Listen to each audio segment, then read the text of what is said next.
10 फरवरी से उत्तर प्रदेश में निवेशकों का कुंभ लगने जा रहा है, यानी कि इन्वेस्टर समिट की शुरुआत होने जा रही है।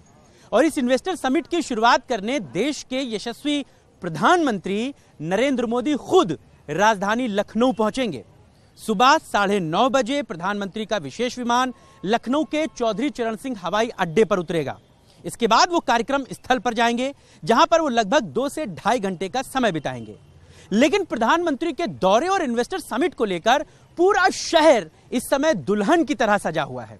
हर चौराहा, हर कोना, हर सड़क पर रंगरोगन का काम हो रहा है। सड़कों पर खूबसूरत लाइटें लगाई जा रही हैं, पेड़ पौधे लगाकर शोभा बढ़ाई जा रही है। न्यूज़ 18 आज आपको शहर की तमाम तस्वीरें दिखाने जा रहा है।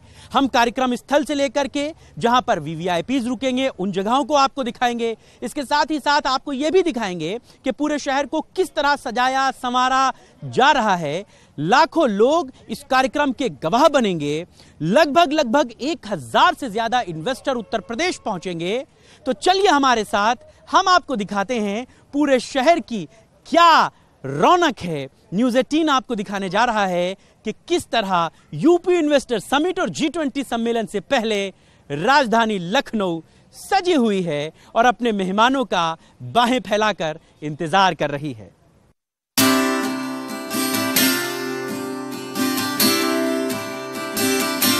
प्रधानमंत्री नरेंद्र मोदी के सुबह 10 बजे कार्यक्रम स्थल पर पहुंचने के साथ ही यहां पर कार्यक्रम शुरू हो जाएगा। प्रधानमंत्री नरेंद्र मोदी के साथ ही साथ गृह मंत्री अमित शाह, रक्षा मंत्री राजनाथ सिंह, शिक्षा मंत्री धर्मेंद्र प्रधान समेत केंद्रीय मंत्रिमंडल की एक बड़ी टीम साथ में मौजूद रहेगी। यही मुख्य पंडाल है जहां पर कार्यक्रम होना है प्रधानमंत्री नरेंद्र मोदी का। आपको बता दें कि मुख्यमंत्री योगी आदित्यनाथ ने ग्लोबल इन्वेस्टर समिट को प्रदेश की नदियों को समर्पित किया है। वहीं जो ये पंडाल लगे हैं, 4 प्रमुख पंडालों को लगाया गया है और इन पंडालों के नाम भी तमाम तरीके से महर्षियों के नाम पर रखे गए हैं। आपको बता दें कि इन चारों पंडालों में तमाम तरीके के सेशन होंगे। ये जो 4 पंडाल बनाए गए हैं, इनमें महर्षि व्यास, दधीची के साथ ही साथ भारद्वाज और चौथे महर्षि वशिष्ठ को भी इसमें नाम दिया गया है। 10 फरवरी को उत्तर प्रदेश डिजाइनिंग और मैन्युफैक्चरिंग पर चर्चा होगी। महर्षि दधीच हॉल में power house of white goods manufacturing पर चर्चा होगी। इसके साथ ही साथ दूसरे पंडालों में तमाम तरीके के कार्यक्रम आयोजित किए गए हैं।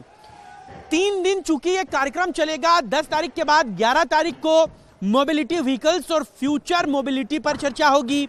इन चारों हॉल्स में तमाम तरीके के कार्यक्रम आयोजित होंगे।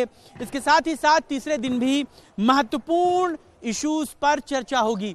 यही वो मुख्य पंडाल है जहां पर कार्यक्रम होना है। प्रधानमंत्री नरेंद्र मोदी यहां पर पहुंचेंगे और इस कार्यक्रम की शुरुआत होगी। आप देखिए कितनी भव्यता के साथ इस पंडाल को अंतिम रूप दिया जा रहा है बनाने में। चारों तरफ काम चल रहा है, खूबसूरत तरीके से इसको बनाया गया है और पूरी तरीके से फायर प्रूफ और वाटर प्रूफ ये पंडाल बना है। प्रधानमंत्री नरेंद्र मोदी के आने का जो कार्यक्रम है वो सुबह 10 बजे इस मंच पर पहुंचने का है और प्रधानमंत्री नरेंद्र मोदी बाहर से होते हुए उस मुख्य द्वार से सीधे मंच पर पहुंचेंगे।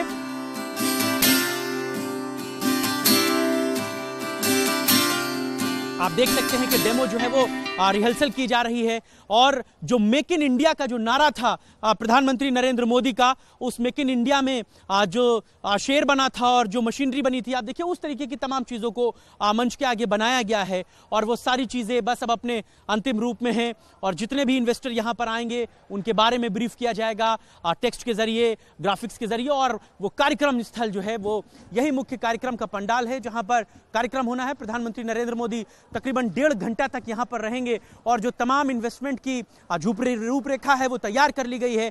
4 हॉलों में कार्यक्रम होना है। इन 4 हॉल्स में तमाम विभिन्न तरीके के जो सेशंस हैं वो रखे गए हैं। सुबह 10 बजे से शाम 6 बजे तक हर हॉल में सेशन रखा गया है। चूंकि प्रधानमंत्री नरेंद्र मोदी कल सुबह यहां रहेंगे, लिहाजा सुबह 10 से 11:30 के बीच में सिर्फ यहीं पर सेशन होगा। इसके अलावा किसी कार्यक्रम स्थल पर कोई सेशन नहीं होगा। लेकिन 11:30 के बाद जब प्रधानमंत्री नरेंद्र मोदी यहां से चले जाएंगे तो दूसरे हॉल्स भी जो बनाए गए हैं वहां पर भी तमाम तरीके के सेशंस होंगे। अलग अलग दिन में अलग अलग सेशंस रखे गए हैं। इन्वेस्टमेंट उत्तर प्रदेश में आना है, 1 लाख करोड़ का लक्ष्य रखा गया है, 1 ट्रिलियन इकोनॉमी का जो लक्ष्य है वो उत्तर प्रदेश सरकार सार्थक करेगी और सिर्फ देश के ही नहीं बल्कि दुनिया भर के इन्वेस्टर उत्तर प्रदेश पहुंचेंगे।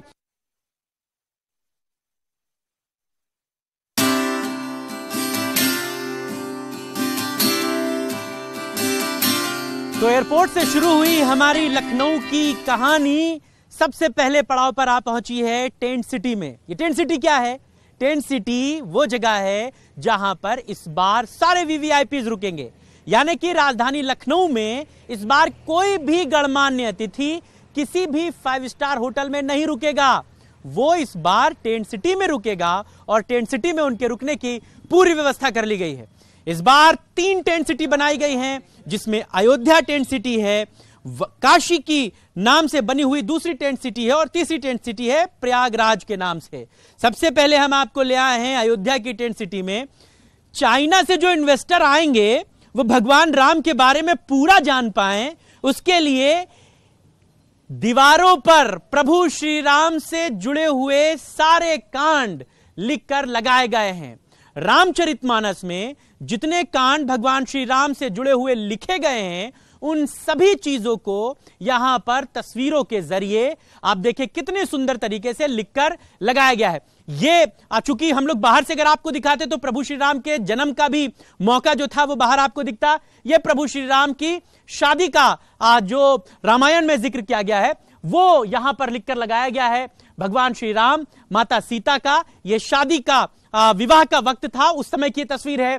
उसके बाद आप देखिए पूरी रामायण लिखकर लगाई गई है कि किस तरह से मंथरा ने कैकेयी के कान में बात कही, उसको लिखा गया। और फिर उसके बाद शुरू हुआ वनवास का समय, जब भगवान श्री राम को वनवास हुआ वो तस्वीर आपके सामने है, जब नाविक ने उनको नदी पार कराई। और फिर उसके बाद किस तरह भरत उनको मनाने पहुंचे और लेकिन भगवान राम नहीं लौटे तो भरत उनके खड़ाव लेकर आए, वो तस्वीर यहां पर लिखकर लगाई गई है। फिर इसी तरीके से कितनी उन्होंने जो पूरे अपने 14 वर्ष के वनवास का जो भी जिक्र है वो चारों तरफ तस्वीरों में आपको नजर आता है। हर तरफ भगवान श्री राम से जुड़ी हुई जो रामायण में लिखी गई तमाम बातें हैं उनको यहां पर लिखकर लगाया गया है। कहीं पर हनुमान जी माता सीता को मनाने लंका पहुंचते हैं, वो तस्वीर यहां पर है। जब माता सीता उनको अपना चूड़ा देती हैं कि ले जाओ प्रभु श्री राम को बता देना कि मैं ठीक हूं, ये वो तस्वीर को दर्शाती है। और पूरी रामायण यहां पर लिखकर लगाई गई है। और इन तस्वीरों के साथ आप जब आप बाहर निकलेंगे, यानी कि रामायण को देखते हुए जब आप बाहर निकलेंगे तो आप देखिए भगवान हनुमान ने लंका का दहन कर दिया है। ये लंका दहन की तस्वीर है, लंका दहन को यहां पर दर्शाया गया है। उसके बाद किस तरह भगवान श्री राम राम नाम के पत्थरों के साथ नल नील के साथ जो राम सेतु है उसको बनाते हैं। और फिर किस तरह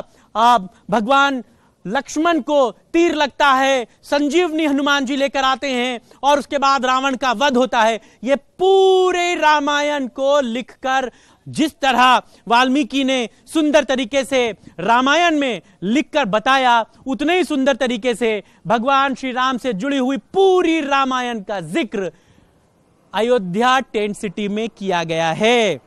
यही तो अपने आप में बड़ी खास बात है कि जब मेहमान लखनऊ आएंगे और वो पूछेंगे कि भगवान श्री राम के बारे में आप क्या बता सकते हैं, तो हम उनको दिखाएंगे कि हम ये बता सकते हैं, हम आपको बता सकते हैं किस तरह उन्होंने रावण का वध किया, हम उनको बता सकते हैं कि किस तरह हनुमान जी ने लंका जलाई। और इस पूरी अयोध्या की टेंट सिटी में भगवान श्री राम से जुड़ा हुआ सब कुछ मिलेगा।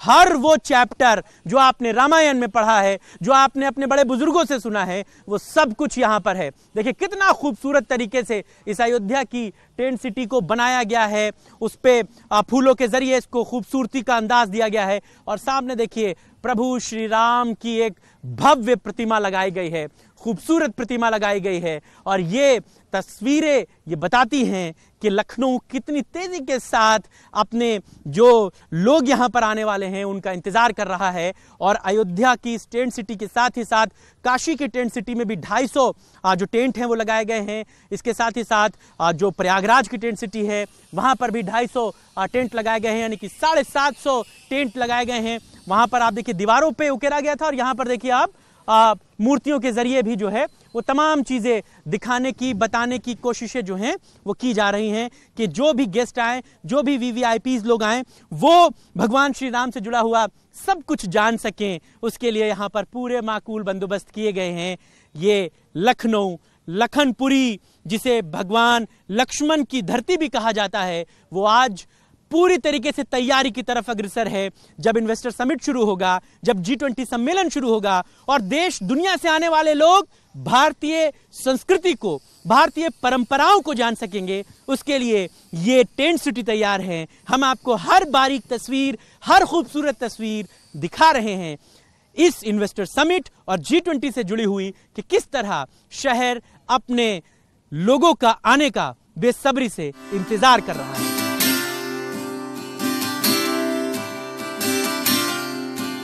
तो टेंट सिटी के अंदर हम लोग आ चुके हैं और सबसे पहले जब आप कहीं पर जाते हैं तो क्या होता है, आपका इस्तकबाल होता है, स्वागत होता है। तो ये स्वागत कक्ष है अयोध्या की टेंट सिटी का।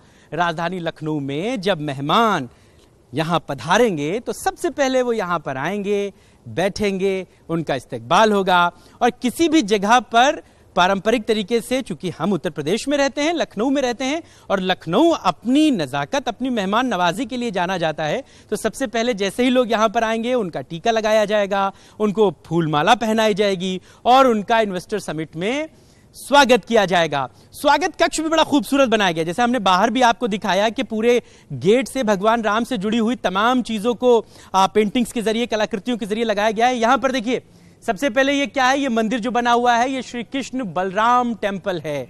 इस मंदिर की एक झलक यहां पर देखने को मिल रही है। फिर उसके बाद ये दूसरा मंदिर है जो खूबसूरती के साथ बनाया गया है। इसे प्रेम मंदिर कहा जाता है। आप इसका बड़ा प्रारूप जब देखेंगे तब आपको समझ में आएगा कि कितना विशालकाय वो मंदिर है। और जो सबके आकर्षण का केंद्र है, जो अयोध्या में प्रभु श्री राम की जन्मभूमि परिसर में बन रहा है, वो ये मंदिर बन रहा है, भगवान श्री राम का मंदिर। कुछ इसी राजधानी लखनऊ में इन्वेस्टर समिट के दौरान आने वाले तमाम देसी विदेशी इन्वेस्टर्स की जो सबसे बड़ी इच्छा है वो तो उत्तर प्रदेश में निवेश करने की है, लेकिन उसके साथ ही साथ उनकी दो इच्छाएं और हैं। पहली इच्छा है अवधि खाने की और दूसरी इच्छा है अवध के सबसे महत्वपूर्ण मॉन्यूमेंट्स को घूमने की, जो इमामबाड़ा रूमी गेट है। आपको रूमी गेट और इमामबाड़े पर हम ले आए हैं, जहां पर सजावट का काम चल रहा है, रिनोवेशन का काम चल रहा है, लाइटें लगाई गई हैं, खूबसूरत तरीके से इमामबाड़े को सजाया गया है। इमामबाड़े के भीतर जो भूल भुलैया है या जो बावली कुआं है, वहां पर रेड कारपेट भी बिछाई गई है। इन्वेस्टर समिट में आने वाले तमाम देसी विदेशी पर्यटकों की इमामबाड़ा घूमने की प्रबल इच्छा है और इस इच्छा को देखते हुए जिला प्रशासन पूरी तरीके से तैयारियों में मुब्तिला नजर आता है। एक खास बात आपको और यहां पर जोड़ दूं कि इन्वेस्टर समिट में 10 और 11 फरवरी को जो विदेशी पर्यटक या देशी इन्वेस्टर यहां पर आएंगे, उनके लिए इमामबाड़े में खास तौर से इंतजाम किए गए हैं। उनके इमामबाड़े में पहुंचने के बाद नॉर्मल टूरिस्टों के लिए 2 दिन इस इमामबाड़े को बंद रखा जाएगा। इस बात की जानकारी जिलाधिकारी की तरफ से दे दी गई है, यानी कि 10 और 12 फरवरी को इमामबाड़े में नॉर्मल टूरिस्टों का प्रवेश जो है वो बंद रहेगा। लेकिन इन सब के बीच में जो शहर की रौनक है वो देखते ही बन रही है। शहर जगमगा रहा है, चमचमा रहा है, खूबसूरत रोशनियों से नहाया हुआ है। जिला प्रशासन इमामबाड़े के रिनोवेशन में एड़ी चोटी का जोर लगाए हुए है।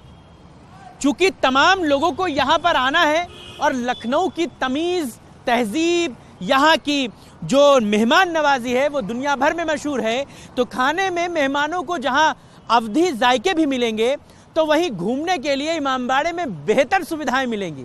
न्यूज़ 18 आपको दिखा रहा है कि किस तरह इमामबाड़े और उसके आसपास की सड़कों को सजाया गया है। खूबसूरत रोशनी से नहाया लखनऊ, फूलों की खुशबू से महका हुआ है लखनऊ। ये वो अजीम शहर है जो इन्वेस्टर समिट की तैयारियों में पल के पावड़े बिछाए, बाहें फैलाए उत्तर प्रदेश में निवेश का इंतजार कर रहा है। इन्वेस्टर समिट और G20 सम्मेलन से पहले पूरे शहर में जो तैयारियां हैं वो हमने आपको दिखाई। दिन की रोशनी में ये शहर जितना खूबसूरत लगता है, इन्वेस्टर समिट की तैयारियों में रात होते ही सड़कें उतनी ही ज्यादा खूबसूरत और खुशगवार नजर आती हैं। शहर लखनऊ इन्वेस्टर समिट के इंतजार में है।